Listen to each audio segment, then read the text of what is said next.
Hey guys, good afternoon. We moved up the briefing a little today in deference to the President's visit to the Department of Homeland Security. As soon as he gets going over there, I'm going to wrap up. So we got a little while together, but we'll try to make sure that in deference to his remarks when he gets there, we'll wrap it up. After briefing yesterday, the President brought leaders of both parties together to discuss his next nomination of the Supreme Court. It's an incredibly productive conversation. As you can see from the President's tweets, he will announce that nomination next Thursday. The President also spoke with Prime Minister Modi of India yesterday. Unfortunately, I wasn't able to give you a readout during the briefing, so let me just let you know that during the call, the President emphasized that the United States continues to consider India a true friend and partner in addressing challenges around the world. The two discussed opportunities to strengthen the partnership between the United States and India in a broad area such as the economy and defense. They also discussed security in the region of South and Central Asia. President Trump and Prime Minister Modi resolved that the United States and India should stand shoulder to shoulder in the global fight against terrorism. And President Trump looks forward to hosting Prime Minister Modi in the United States later this year. Today, the President's focused on fulfilling one of his most significant campaign promises to the American people by making America safe again, by taking steps to secure our borders and improve immigration enforcement inside the United States. The President intends to sign 2 executive orders after observing the swearing in of Secretary of Homeland Security Kelly. The first order is the Border Security and Immigration Enforcement Improvements.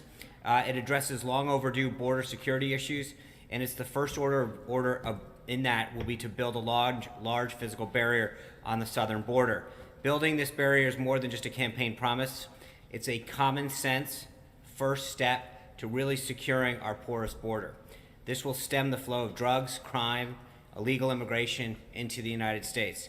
And yes, one way or another, as the President has said before, Mexico will pay for it. The executive order also provides the dedicated men and women of the Department of Homeland Security with the tools and the resources they need to stop illegal immigration from entering the United States. Under the Constitution, the American people get the final say who can and cannot enter our nation, and they've spoken loud and clearly through our laws.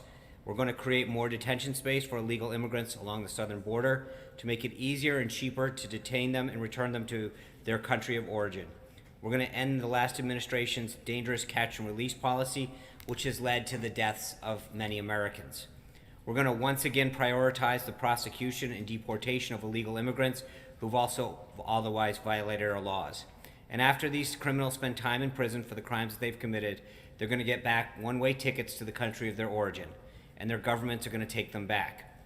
The second executive order, enhancing public safety in the interior of the United States, addresses the enforcement of our immigration laws in the United States and returns the power and responsibility to the dedicated men and women of the Department of Homeland Security's Immigration and Custom Enforcement to help them enforce the law. These men and women want to enforce the law, and we're going to help them do that. Federal agencies are going to unapologetically enforce the law, no ifs, ands, or buts. We're going to restore the popular and successful Secure Communities program, which will help ICE agents target illegal immigrants for removal. The State Department is going to withhold visas and use other tools to make sure countries accept and return the criminals that came from their country. We'll ensure that these countries take those individuals back, and we're going to strip federal grant money from the sanctuary states and cities that harbor illegal immigrants. The American people are no longer going to have to be forced to subsidize this disregard for our laws. Reforming our immigration system has been at the top of President Trump's priorities since he announced his candidacy. Now, in just the first week, we're not there yet, of his presidency, the last administration will enforce the rule of law and restore value to the American citizenship, our greatest asset in the 21st century. As to the rest of the day's schedule, this morning, the President started off his day in the Oval Office, carrying out some official duties. This morning, he had the honor to greet now Ambassador to the UN, Nikki Haley, in his office after the Vice President swore her in his ceremonial office across the street. As one of the most respected governors in the country, Ambassador Haley has a proven track record of bringing people together, regardless of their background or differences, to create opportunities for bettering her state and now our nation. The President is pleased that Ambassador Haley, to the best of my knowledge at least, is our nation's first Indian American cabinet level officer. That's a big deal for Indian Americans throughout this country. And now she is able to get to work representing our nation as our nation's top diplomat. In just a few minutes, the President will be departing the White House to visit the Department of Homeland Security, where as I mentioned, he'll attend the swearing in of Secretary Kelly, but then be briefed by FEMA on the storm relief efforts in the Southeast and conduct other related business specific to keeping our nation safe. Secretary Kelly has dedicated his life to protecting our country, enlisting in the Marine Corps in 1970, commanding at every level from platoon commander through the corps level and combatant command. He has a sincere commitment to fighting the threat of terrorism inside of our country and ending the dangerous flow of illegal immigrants through our borders. The President's looking forward to working with Secretary Kelly to implement his plans to restore our borders and protect our country. For everyone keeping score at home, this brings us up to 4 total confirmations of our cabinet or cabinet level appointees. And as a reminder, the Obama administration had 12 done at the end of their first week. So needless to say, we think Senate Democrats should continue to spend some quality time getting our nominations moved out of the Senate. This afternoon, the President will have his final public event anyway, by speaking on the phone with Mississippi Governor Bryant. They're going to discuss storm relief and recovery efforts underway in Mississippi and any help that the governor needs from the federal government. Today, the President also announced the appointment of an incredibly qualified team to serve under the guidance of White House counsel Don McGahn to address compliance and ethics matters. This team consists of Stefan Pasatino, Deputy Assistant to the President and Deputy General Counsel to the President, Udom Dillon, Scott Gast, and James Schultz as Special Assistants to the President and Associate Counsel. Together, these esteemed lawyers have decades of experience in political counsel, serving senators, members of Congress, congressional committees, governors, and federal agencies. The appointment of a team of this caliber at such a high level reflects the critical importance of ethics compliance to President Trump and his administration. Stefan has received the highest praise from party leaders of both sides from whom he has worked with. As former Gingrich said, no one understands the ethics process better than Stefan. And as you saw from his tweet this morning, the President is looking into various options to address voter fraud. On Thursday, he'll travel to Philadelphia for a retreat with congressional Republicans, where in addition to discussing his legislative agenda, he'll also provide an update on the actions that he's going to be taking in the next few days.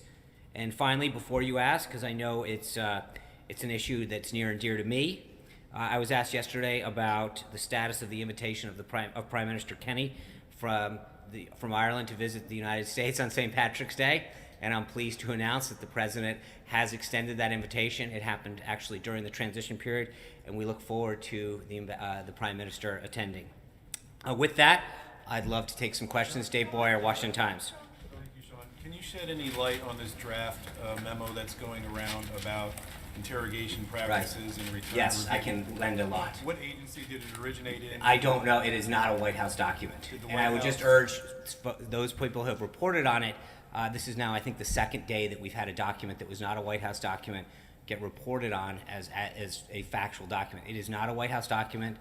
I have no idea where it came from, but it is not a White House document. Did the President direct that it be drafted in the first place?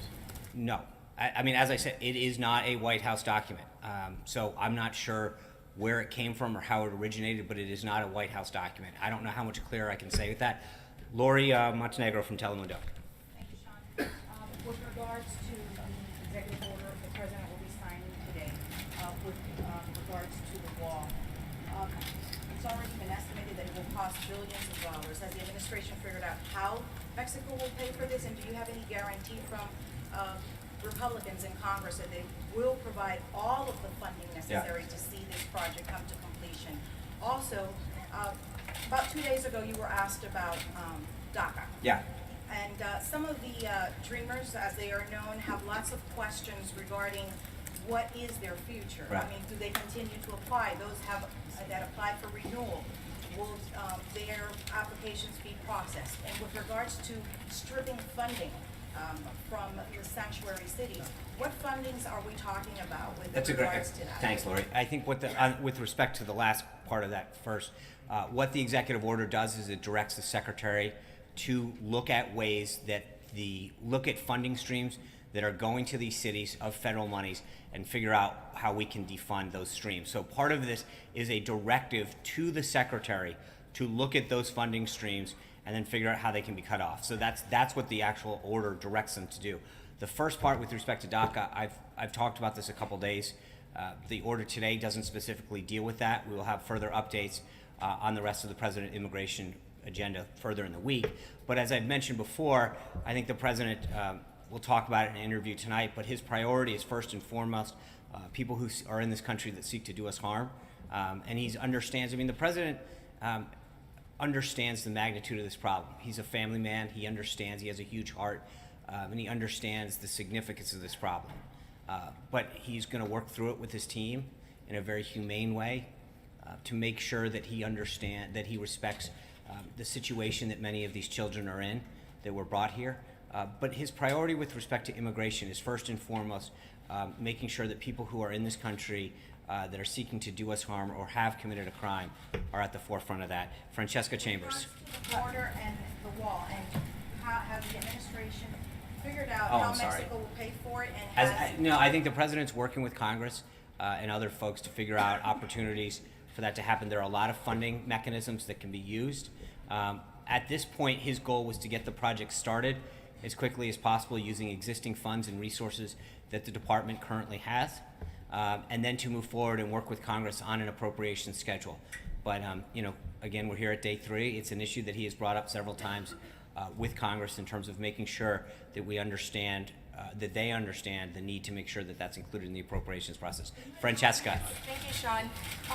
Could you give us a little bit more of a readout of yesterday's meeting with senators about the Supreme Court justice nominees? How was that list received specifically by Democrats? And has the president whittled it down to 3 names or 1 name as we're hearing?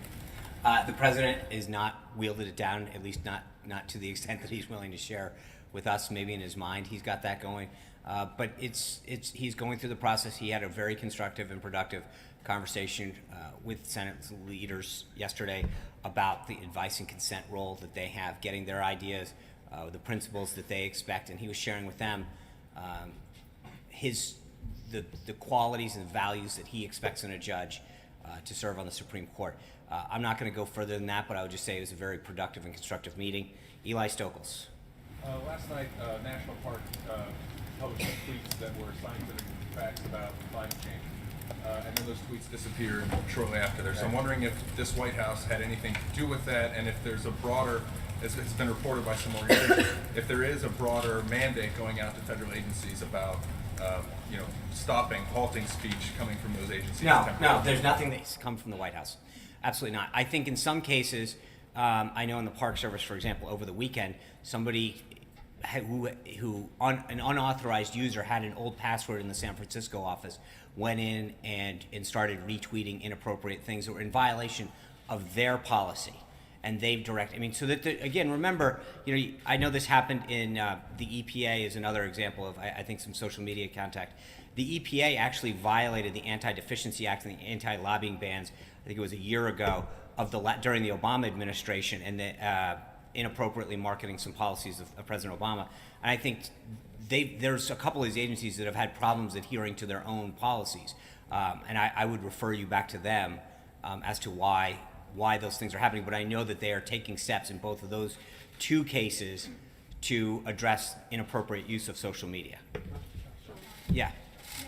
Thanks, Sean. Has the president reached out to Mayor Emanuel or any Chicago law enforcement authorities to discuss the concerns that he expressed in his tweet last night? Well, he met with Mayor Emanuel during the transition, expressed to him his support for the city, the need to deal with the crime and the killings that are occurring in Chicago. I think when President Obama was speaking his farewell address the other day, 2 people were killed the same day that the president was in his home city. And I think the president-elect at the time extended his support to Mayor Emanuel to say that the resources of the federal government are here for you. To the best of my knowledge, that return call for help has not occurred. Yeah, John. John Roberts. Lynn, I will get to you, but but that was very, very enthusiastic, and I appreciate it. You're getting an award today. John. Speak up, Lynn. For the record, I very much appreciate and respect Lynn. You mentioned this morning, and the president's brought this up in the news again, that he wants to launch an investigation into voting irregularities in the 2016 election. Yet, Not just to be clear, not just in 2016. I think in terms of registration, where you've got folks on rolls that have been deceased or moved or registered in 2 counties, this isn't just about the 26 election. This is about the integrity of our voting system. and there are studies that back up what he tweeted out this morning to suggest that people are registered in multiple states Right. and that people who were dead are still on the rolls. But attorneys who were representing the president-elect during the recounts in several states emphatically stated, quote, all available evidence suggests the 2016 election was not tainted by fraud or mistake. So how do you square those two things? Well, I think there's a lot of states that we didn't compete in where that's not necessarily the case. You look at California and New York, I'm not sure that those statements we didn't look at those 2 states in particular. I mean, as the president has noted before, he campaigned to win the Electoral College, not the popular vote. He campaigned in places like Iowa. He campaigned extensively to win Maine 2. And I think if you were campaigning to win the popular vote, you don't spend with all due respect to my brethren in New England, you don't spend a ton of time in Maine 2 to get that one electoral vote. You would have campaigned more in California, which he didn't. You would have campaigned more in New York, which he didn't. There are big states, very populous states in urban areas where you would have spent more time campaigning, but he played the game according to the rules of the game, which is an electoral strategy. That being said, I think when you look at where a lot of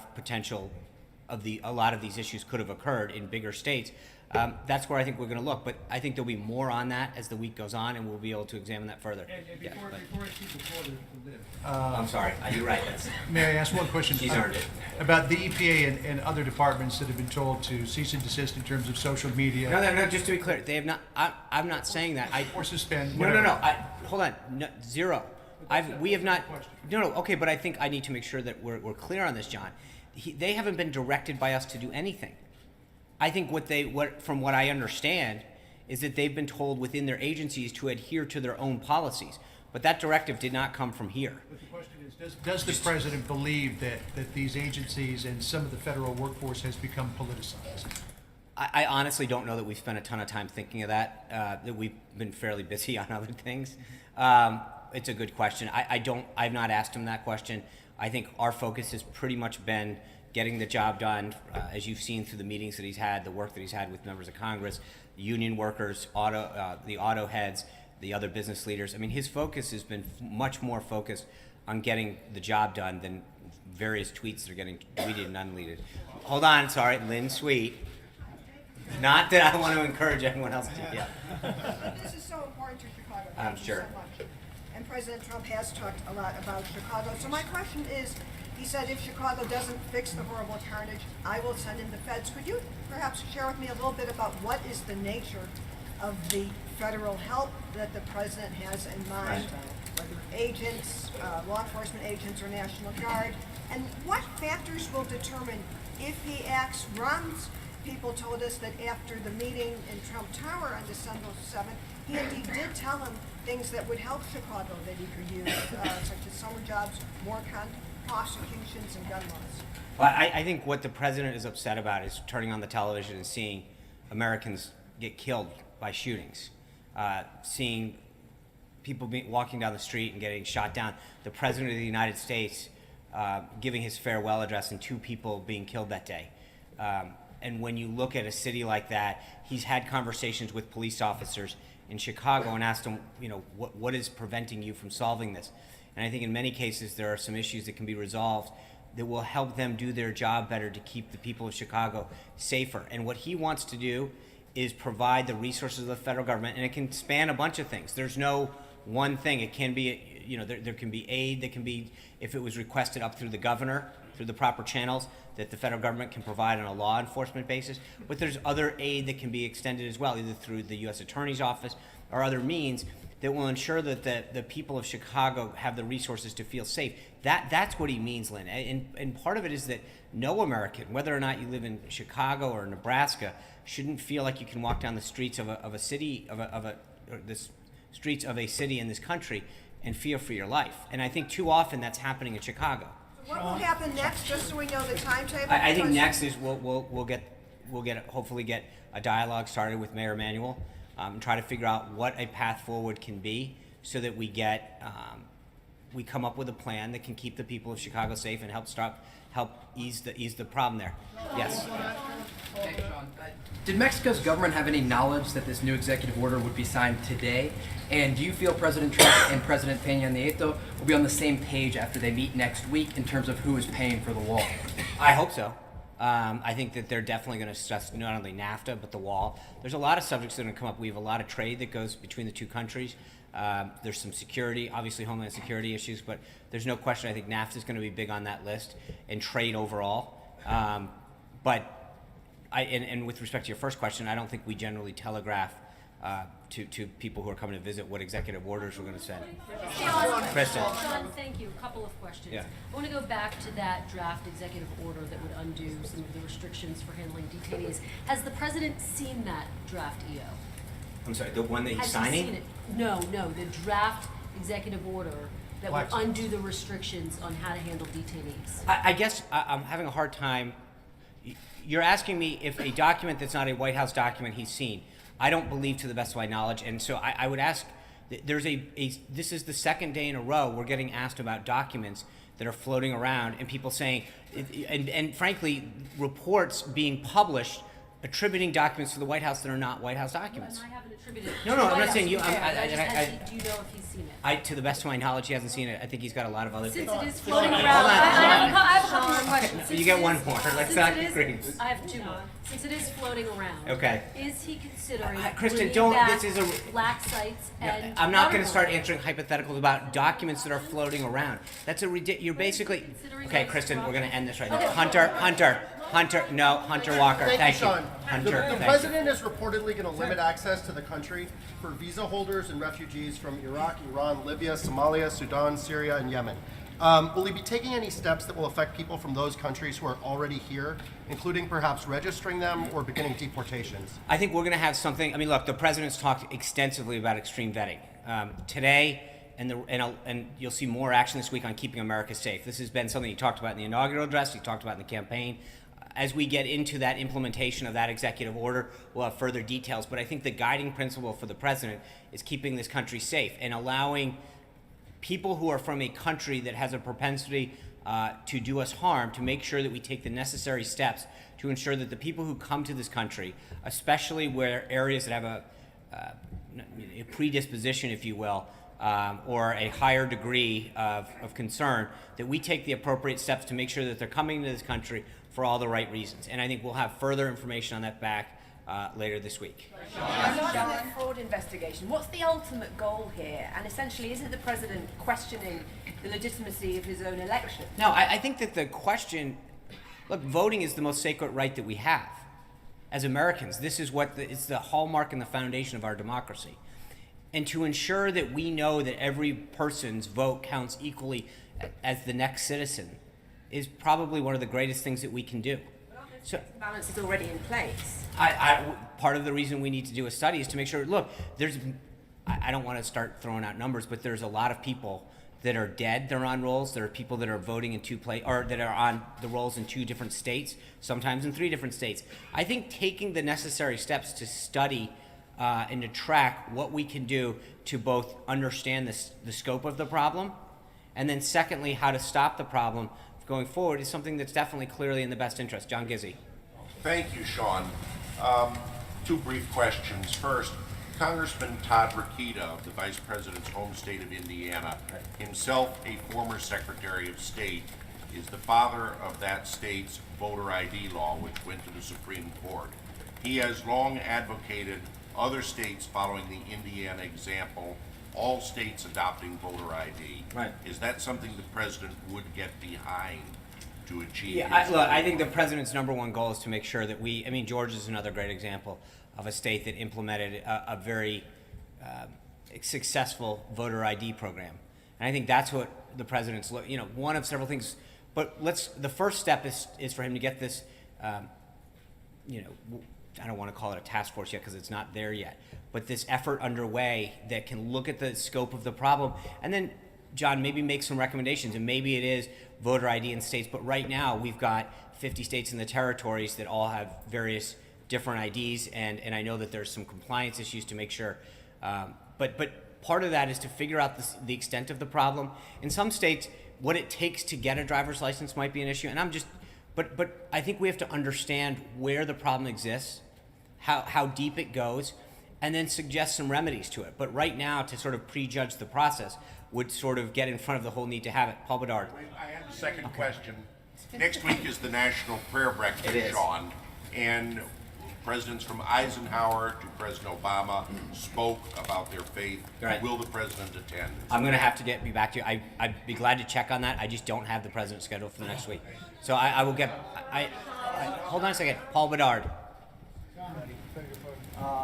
Sean, what will the White House presidents do on immigration to sanctuary cities and sanctuary counties that say, go ahead, keep your money, we don't care, we're gonna harbor these illegal criminals? And also, what do you do about countries that pretty much say the same thing, who won't allow those people to come back into their country?